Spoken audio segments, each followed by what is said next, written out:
Hi, this is Sarah McLaughlin. At this point, our lessons are polished and we're ready to get them to students.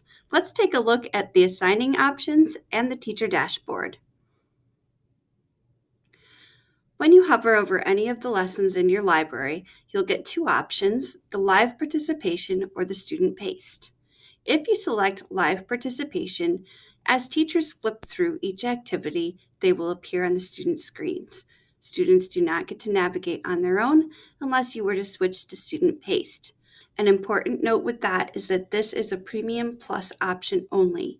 If you do not have a Premium Plus subscription, you'll want to determine ahead of time whether you'd like to lead each activity and the pacing, or whether you'd like students to self-pace their way through the lesson.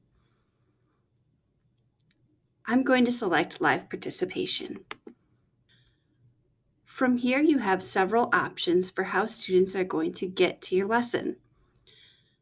One simple method is to have students go to the joinnearpod.com website and type in this code. This method works great for substitute teachers and for classes that you may not see on a regular basis. However, if you do have a learning management system, your best bet is to provide the link to students through that, or if you have Google Classroom, you can assign through the Google Classroom button here. You also have the email option, Remind, and Microsoft Teams. Down below, you'll notice that you can create a link for a co-teacher. This gives the co-teacher the same access as you to reports and the teacher dashboard during instruction.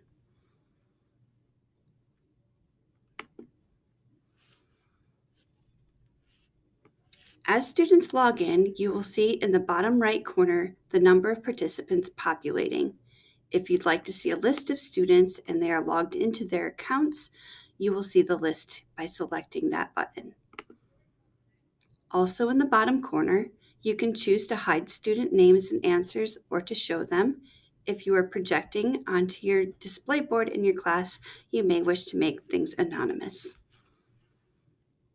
Finally, if you are a Premium Plus member, you will have this option to turn on student paced.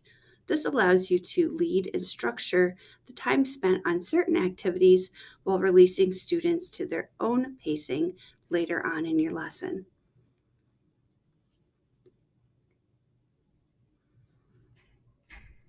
The other buttons along the bottom are the Annotate button. This allows you to write over your slides and activities, and it will appear on student device screens. You could also open Whiteboard. This creates a blank space for you to teach in the moment, to clarify misconceptions, and to record student thinking. You also have the Add Activity button. If you think you forgot something or one more activity might help to clarify what students are learning, you can select this to add a few options in the moment. The final button again is a plus option.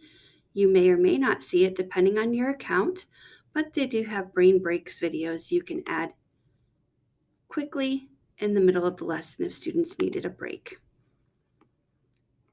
Finally, this option on the far left allows you to see a slides carousel, allowing you to skip through and move ahead, rearrange as you go in the teacher-paced mode.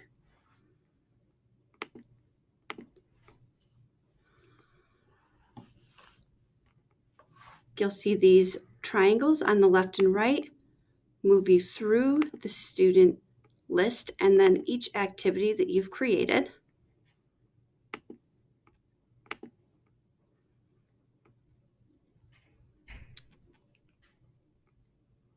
When you are on an activity, you can switch between the student view and the teacher view. The teacher view will allow you to monitor work as students complete it.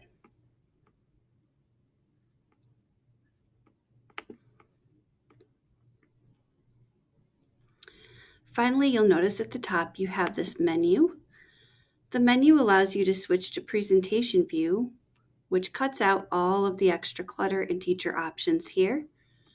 It provides another Add Activity button with the same choices as the one at the bottom of the screen, and it allows you to email a report, which is like a timestamp of how students are doing on your activities in the moment. Additionally, you can end a session or you can leave it open for completion over multiple days.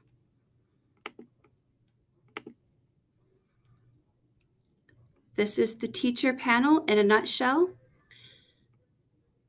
I hope you've learned a lot from this video series and that you enjoy having more students responding, thinking critically, and engaging with each other in thoughtful work, meaningful conversations, and deeper thinking.